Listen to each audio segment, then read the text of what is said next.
नमस्कार, मैं हूं सावन दीक्षित। आप देख रहे हैं प्राइम इंडिया। नौगांव में कांग्रेस प्रत्याशी नीरज दीक्षित के द्वारा सघन जनसंपर्क किया जा रहा है। उन्होंने नौगांव के लगे ग्राम पंचायत बलहरी में जनसंपर्क किया, जिस दौरान काफ़ी जनसमूह उनके साथ मौजूद रहा। भारी जनसमूह के साथ वह बलहरी में जनसंपर्क करने के लिए निकले।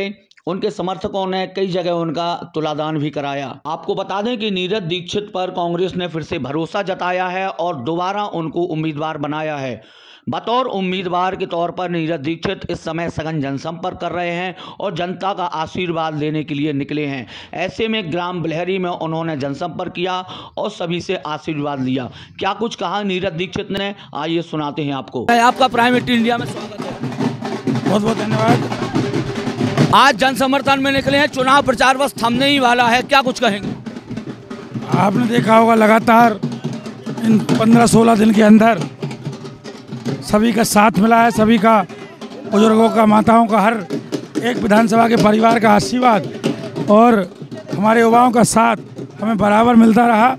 जो आज आपने देखा कि हर गांव में जहां भी जाते हैं, हर माँ अपना आशीर्वाद देती है, हर बहन, हर भाई अपना साथ देते हैं। एक बीजेपी की जैसे माने जाए कि सरकार है, इस समय बड़ी चुनौती होगी आपके सामने। जो चुनौतियों से लड़ते हैं वही सफल होते हैं। और हमने तो जब से इस राजनीतिक समाज सेवा के लिए हम करते हैं, और जब से पग रखे हैं, जब से हमने जाना चालू किया है, तब से लगातार संघर्षों के साए में जिए हैं और संघर्षों के साए में हर काम को किया है।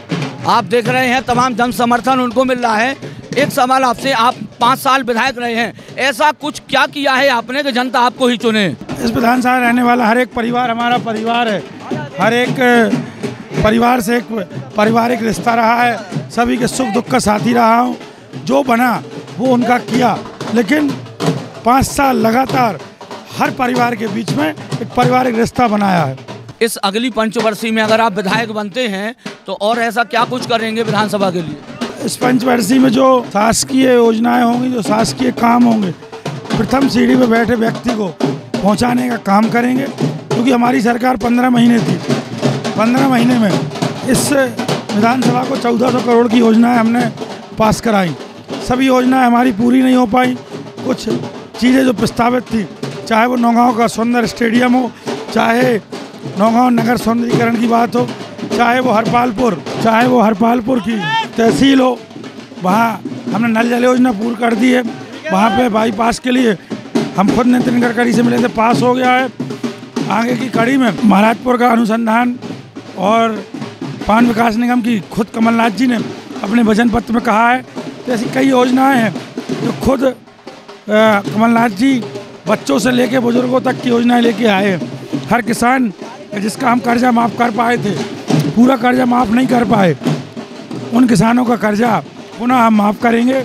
कई योजनाएं ऐसी हैं जिसको पूर्ण कराया जाएगा। कुछ लोगों के किसान कर्ज माफ़ पिछली बार नहीं हो पाए थे, क्या कारण रहा? हमारी 14 महीने की सरकार में हमने 1 लाख तक के कर्जे माफ़ किए थे। कल लेकिन हम बटसरेरी में थे, हमें एक किसान मिला जिसने कहा कि 1,40,000 का कर्जा आपकी सरकार में हमारा माफ़ हुआ था। और पुनः सरकार हमने कहा बनने जा रही है, पुनः उसने जो दोबारा कर्ज ले लिया वो भी माफ़ होगा। इसी तरह कई किसान, 27 लाख किसानों के मध्य प्रदेश में कर्ज माफ़ हुए थे।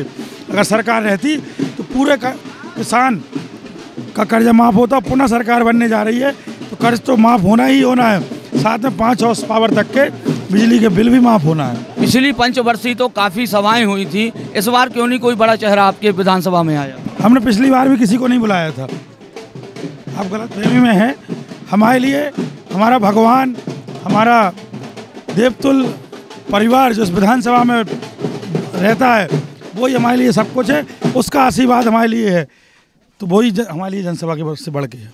आज जैसे केशव प्रसाद मौर्य की सभा होने वाली थी, वो नहीं आए थे आज सभा में, तो इसका आपको कहीं ना कहीं ये लगता है कि कहीं ना बेनिफिट होने वाला है? स्वाभाविक है। 5 साल जब आप जनता के बीच में नहीं जाएंगे, सीधे हवाई जहाज़ से उतर के और मैदान में उतर जाएंगे, तो जब जनता जानती नहीं कि कौन है, जिस परिवार में कभी बैठे नहीं, कभी गए नहीं, तो वहाँ कौन पहुँचेगा सुनने के लिए? अगर आप विधायक बनते हैं दोबारा, तो क्षेत्र के लिए पहली प्राथमिकता क्या होगी? सबसे पहली प्राथमिकता है सौंदर्यीकरण की। हमारा स्टेडियम जो नौगांव का, जिसमें जनवरी में खेल महोत्सव होता है उसका जो हमने पूर्व मंत्री जयवर्धन सिंह के समय बजट सैंक्शन कराया था, इस पर रोक लगा दी गई सरकार गिरने के बाद, उस बजट को रिलीज़ कराना, उसके काम पूरे कराना, साथ में हरपालपुर की तहसील की जो हमने पत्राचार किए थे उसको जल्द से जल्द पूर्ण कराना। नौगांव में कृषि विद्यालय की हमने मांग की थी, सरकार गिरने के बाद वो पूरी नहीं हो पाई, उस मांग को पूरा कराना। कई स्कूल जो 12वीं तक नहीं हुए हैं उन स्कूलों को पूरा कराना। नीरज भैया संघर्ष करो, हम तुम्हारे साथ हैं। नीरज भैया संघर्ष करो। कई स्कूल हैं जो 12वीं तक नहीं हो पाए थे, उन स्कूलों की 12वीं तक की मान्यता दिलाना। कई बिल्डिंगें हैं जो उसमें स्कूल चलते हैं लेकिन बिल्डिंगें शासकीय नहीं हुई हैं, तो उनको पूरा करवाना। अभी आपके जो कांग्रेस से बागी हुए हैं, समाजवादी पार्टी से चुनाव लड़ रहे हैं, उनने आरोप लगाया है सूक्ष्म अनुदान राशि के लिए, क्या कहेंगे आप? आरोप लगाने वाले तो आरोप लगा लेते हैं, जब हकीकत में जाएंगे तो उन्हें पता चलेगा। और जो चौथे 5वें स्थान के होते हैं उनके आरोपों पर हम ध्यान नहीं देते। आपका जनसंपर्क हुआ है, इस जनसंपर्क के दौरान अभी और क्या क्षेत्र में आपको कमी नजर आई है? कमियां तो बहुत सी हैं। सरपंचों का बजट नहीं आया है, कहीं रुक जाता है, कहीं कम कर दिया जाता है, गांव के काम पूरे नहीं हो पाते हैं। जो असहाय निर्धन है, कई परिवारों से हम मिले जिनके गरीबी रेखा में नाम थे, उनके गरीबी रेखा के नाम काटे गए, वृद्धा पेंशनें रोक दी गई, 3-3 महीने से वृद्धा पेंशनें नहीं आ रही हैं। कई चीज़ें ऐसी सामने आई हैं जिनको चुनाव के बाद पूर्ण कराना सबसे पहली प्राथमिकता है। 17 तारीख को मतदान है, अब चुनाव प्रचार थम जाएगा, क्या कहेंगे क्षेत्र की जनता के लिए? केवल हम इस क्षेत्र में रहने वाले हर एक बुजुर्ग को, माताओं बहनों को प्रणाम नमन करते, अपने युवाओं को राम राम करते हैं, उन सबको दिवाली की बहुत बहुत शुभकामनाएं देते हैं। यही कहेंगे कि इन सब का आशीर्वाद जो हमें बराबर 5 साल मिलता रहा, जो प्यार मिलता रहा, वो 17 तारीख को पंजे के सामने का बटन दबाकर कांग्रेस की सरकार बनाने में अपना योगदान दें। बच्चों से लेके बुजुर्गों की सरकार है। अगर बच्चे भी 5वीं से 8वीं तक के बच्चों को तक के लिए कमलनाथ जी ने प्रावधान रखा कि उनकी पढ़ाई के लिए 500 रुपये हर माह देंगे। 8वीं 9वीं 10वीं वालों को 1000, 11वीं 12वीं वालों को 1500, 500 का गैस सिलेंडर जो जहाँ जहाँ हमारी सरकार है वहाँ हम पहले से दे रहे हैं। नारी सम्मान योजना है 1500, ऐसी कई योजनाएं, किसान कर्ज माफ़ी, जिससे किसान का भी भला हो, बुजुर्गों का भी भला हो। 65 साल के ऊपर के हर बुजुर्ग को 1200 रुपये वृद्धा पेंशन हैं। ऐसे कई योजनाएं लेके आए हैं जो आपके सामने आई, क्योंकि कमलनाथ जी ने पिछली बार भी कर्ज माफ़ी की बात की थी। हमने कर्ज माफ़ 40% तक का कर्ज माफ़ किया। हमने वृद्धा पेंशन में बढ़ोतरियाँ की। लाइट 1 रुपये में 1 यूनिट देने लगे थे, 100 रुपये के अंदर आने लगी थी। पुनः उन्होंने कहा है 100 यूनिट फ्री, 200 यूनिट का आधा बिल लगेगा, 5 हॉर्स पावर तक के बिजली बिल नहीं माफ़ किए जाएंगे। ऐसी कई बड़ी बड़ी योजनाएं हैं जो हर एक समाज, हर एक वर्ग, हर एक व्यक्ति के लिए आई है। तो कांग्रेस पार्टी से जिन्होंने चेहरा बनाया है सिटिंग एमएलए नीरज दीक्षित इस समय जनसंपर्क में है और तमाम तरीके की जो योजनाएं कांग्रेस सरकार ने घोषणा पत्र में जारी की हों उसके विजन को लिए यहां पर निकले हैं। अब 17 तारीख को मतदान होगा, इसके बाद जब 3 तारीख को नतीजे आएंगे तब पता चलेगा कि कौन यहां से विजय हुआ है। कैमरा पर्सन प्रशांत के साथ सावन दीक्षित, प्राइम 18 इंडिया, नौगांव।